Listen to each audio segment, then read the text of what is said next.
Proiektu hau sortu da nahi zabal batetik, gaztediari etxebizitza emateko gogoarekin edo beharrarekin, baina baita ere hiria ulertzeko modu berri batekin.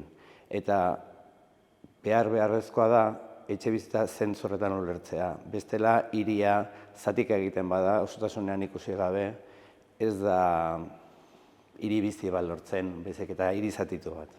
Bartzelonako irekina egin ondoren, Caldas de Montbuitik ditzen gaituzte proiektu hau eramateko.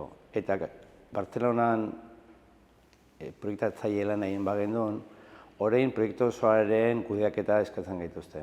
Alde batetikan partaidetze prozesua, komunikazioa eta proiektuaren definizioa baita ere. Proiektu honekin aplikatu ahal izan dugu, ATRI deitzen da ikerketa lan baten ondorioz lortutako emaitzak. Edukiontziak berrerabiltzearen alde nagusia, nire ustez da, merkatuz kanpo dagoen tresna bat, hau da, zaborra izango zen elemento bat, berrerabiltzen dela erekinak egiteko.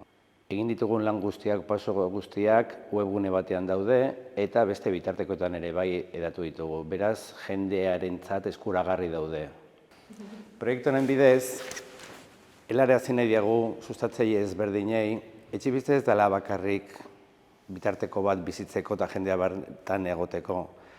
Etxebizitza hiriaren osagai nagusia da, eta etxebizitza egiterakoan ez da bakarrik jenderentzako leku bat egiten, baizik eta hiriaren ehunduran, hiriaren bizian eragiten da.